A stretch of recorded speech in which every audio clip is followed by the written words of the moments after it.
नमस्कार, मैं मोनिका और आप सभी का स्वागत है न्यूज वन प्लस में। सत्य, साहस और सेवा के साथ सिर्फ सच।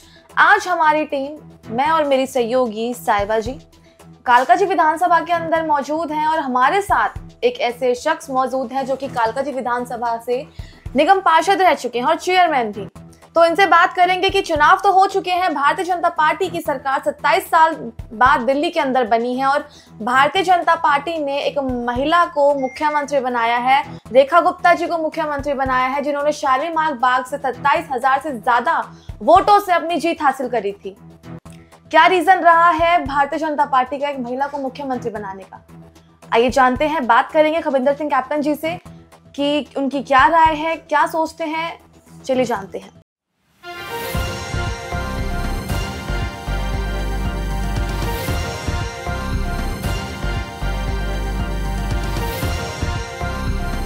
आप देख रहे हैं न्यूज वन प्लस, हर वक्त हर खबर।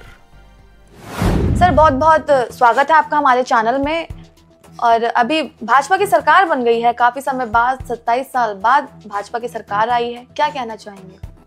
कि जिस प्रकार 2013 से लेकर 2025 तक आम आदमी पार्टी की सरकार दिल्ली में रही, दिल्ली में अरविंद केजरीवाल मुख्यमंत्री रहे और आतिशी जी मुख्यमंत्री रही 156 दिन, ये 13 साल के करीब जो समय था, ये दिल्ली के लोगों ने बहुत ही बुरे समय को, समझ लीजिए, मैं ये कहना चाहूँगा बहुत ही बुरा समय था दिल्ली के लोगों के लिए। और जिस प्रकार से शीला दीक्षित जी द्वारा जो कार्य किए गए थे, उन कार्यों को देखते हुए अगर देखा जाए तो मैं उसको 100 में से 0 नंबर देना चाहता हूँ अरविंद केजरीवाल और आतिशी की सरकार को। सर, अरविंद केजरीवाल जैसे सत्ता में आए थे, वो एक नायक बनकर उतरे थे पार्टी में। लोगों को उन्होंने आश्वासन दिया था कि हमारी सरकार जो काम करेगी वो आज तक किसी सरकार ने काम नहीं किया। और आप कह रहे हैं कि 13 साल में आम आदमी पार्टी ने दिल्ली को बर्बाद कर दिया।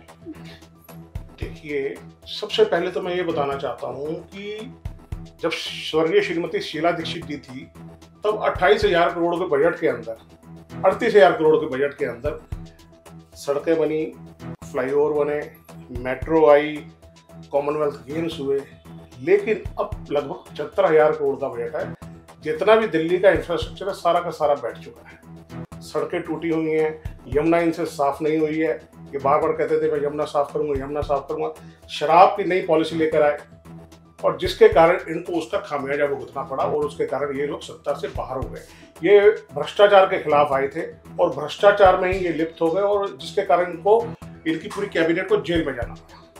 जैसे आपने देखा होगा, अरविंद केजरीवाल सबसे ज्यादा महत्व शिक्षा, दवाइयाँ, पानी, बिजली जैसी चीज़ों को देते हैं। अब आप कह रहे हैं कि जितना भी इंफ्रास्ट्रक्चर बना हुआ है वो शीला दीक्षित का बना है, उस पर सिर्फ इन्होंने लीपापोती की है, आप ये कहना चाह रहे हैं? हाँ, इन्होंने लीपापोती की है। इन्होंने सिर्फ क्लासरूम को रिपेयर किया है और 22-22 लाख रुपए, 25-25 लाख रुपए एक क्लासरूम के ऊपर लगाए हैं, जिसके ऊपर भी 2 से 6 लाख रुपए लगने थे।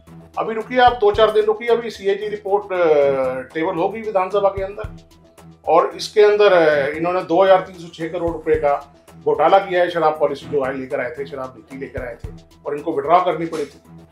तो अभी तो धीरे धीरे इनकी जो करप्शन के चार्जेस जो इनके ऊपर लगेंगे और ये फिर दोबारा जेल में जाएंगे। मैं सर एक सवाल करना चाहती हूँ, भारतीय जनता पार्टी ने जो भी आरोप लगाए हैं आम आदमी पार्टी पर, और अब दिल्ली में मुख्यमंत्री जो बनी है रेखा गुप्ता, वो भारतीय जनता पार्टी की है, तो क्या जिन मुद्दों पर वो आई हैं उन मुद्दों पर वो खरी उतरेंगी? देखिए, कोई भी पार्टी, कोई भी संगठन जब चुनाव लड़ता है तो वो अपना चुनाव घोषणा पत्र लेकर आता है, जिसे कोई संकल्प पत्र कह देता है, कोई चुनाव घोषणा पत्र कह देता है। और चुनाव घोषणा पत्र किसी भी पार्टी के लिए किसी भी धर्म ग्रंथ से कम नहीं होता है। और जो वादे उन्होंने, भारतीय जनता पार्टी ने अपने मैनिफेस्टो के अंदर, चुनाव घोषणा पत्र के अंदर किए हैं, वो चुनाव वादे उनको पूरे करने पड़ेंगे। जैसे कि 2500 रुपये महिलाओं को देना, और उसके बाद इन्होंने कहा कि हम यमुना साफ करेंगे। उसके बाद इन्होंने कहा कि हाँ भाई, हम सड़कें जो टूटी हुई हैं उन सड़कों बनाएंगे।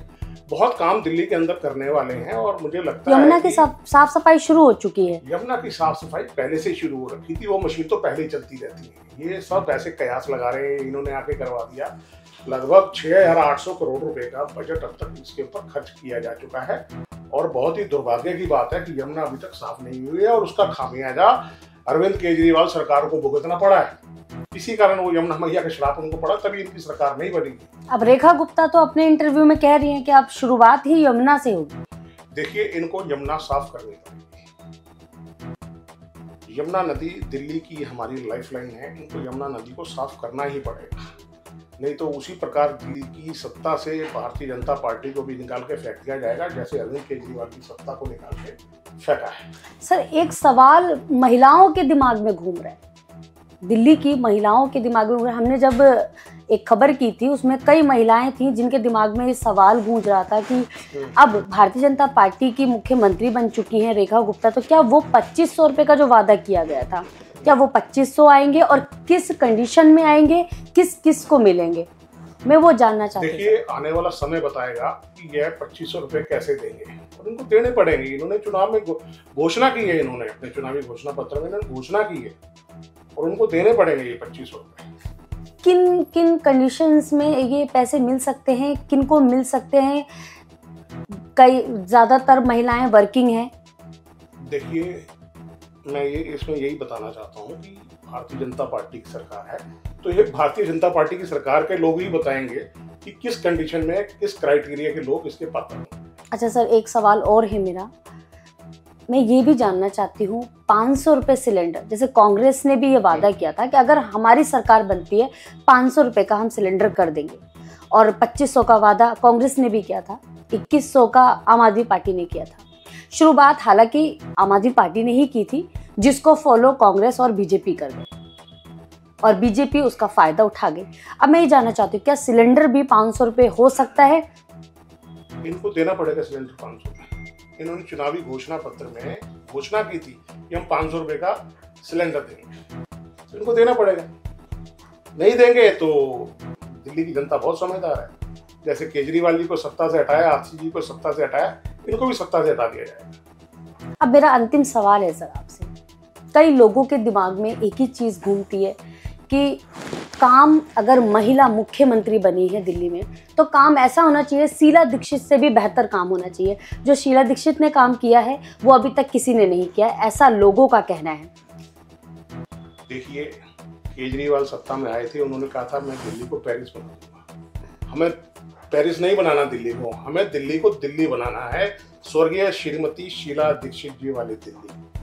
हमें यहाँ पोल्यूशन से नहीं मरना है, हमें यहाँ यमुना नदी को ठीक करना है, हमें यहाँ जो भी व्यक्तिगत समस्याएं हैं, मूलभूत हमारा बुनियादी ढांचा खराब हो गया है, उसको ठीक करना है। हमें हमारी दिल्ली चाहिए। भारतीय जनता पार्टी के कार्यकर्ता भी यही बात बोल रहे हैं कि दिल्ली को पेरिस बनाएंगे। अब पेरिस बनेगा, केजरीवाल ने। देखिए, दिल्ली को हमारी दिल्ली चाहिए, जैसी स्वर्गीय श्रीमती शीला दीक्षित जी वाली दिल्ली चाहिए। जब स्वर्गीय श्रीमती शीला दीक्षित जी दिल्ली की मुख्यमंत्री थी, तो यूनाइटेड नेशन ने पोल्यूशन को खत्म करने के लिए उनको यूनाइटेड नेशन ने अवार्ड दिया था ग्रीन दिल्ली करने। लेकिन आज पोल्यूशन का स्तर देख लीजिए कितना है, बहुत बुरे हाल है, दिल्ली के लोग घुट घुट कर मर रहे हैं। और इसी कारण केजरीवाल जी को, इन्हीं सभी चीजों के कारण केजरीवाल और आरसी जी को, आम आदमी पार्टी को सत्ता से दिल्ली की जनता ने नीचे उतार दिया। आप मोनिका जी, आप कुछ पूछना चाहेंगे सर से? अभी एक मुद्दा उठा था कि यमुना के ऊपर, तो भारतीय जनता पार्टी ने सत्ता में आने के साथ ही यमुना को ही क्यों चुना? क्योंकि चुनाव से पहले क्या अरविंद केजरीवाल के ऊपर आरोप लगे हुए थे कि यमुना साफ नहीं की गई, तो क्या इसी के चलते भारतीय जनता पार्टी ने पहले यमुना की सफाई चुनी? सर, इनके सवाल के साथ मेरा भी एक सवाल जुड़ रहा है। जैसे इन्होंने कहा कि चुनाव से पहले यमुना को ही क्यों चुना, क्योंकि उससे पहले चुनाव थे, लोकसभा चुनाव थे, तो राम मंदिर को चुना गया था। मतलब ये ऐसे कौन से पॉइंट हैं जो इनको पकड़े जाते हैं? देखिए, इन्होंने बताया था ना कि सौगंध राम की खाते हैं, मंदिर वहीं बनाएंगे, लेकिन तारीख नहीं बताएंगे। तो उसी प्रकार ये यमुना की सफाई भी ऐसी करेंगे, यमुना की सफाई करवाएंगे लेकिन तारीख नहीं बताएंगे। अभी रुकिए, आगे आगे देखिए होता है क्या। ये छोटा प्रोजेक्ट नहीं है, यमुना नदी को साफ करना बहुत बड़ा प्रोजेक्ट है। और देखिए, हम तो यही चाहेंगे दिल्ली के निवासी होने के नाते कि यमुना नदी साफ होनी चाहिए। अगर ये यमुना नदी को साफ नहीं करेंगे तो इनको भी माँ यमुना का श्राप लगेगा।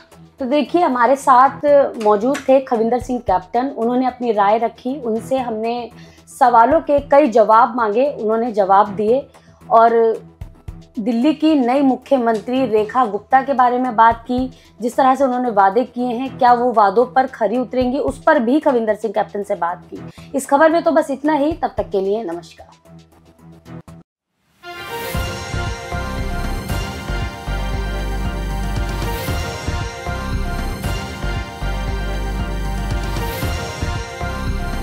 आप देख रहे हैं न्यूज़ वन प्लस, हर वक्त हर खबर।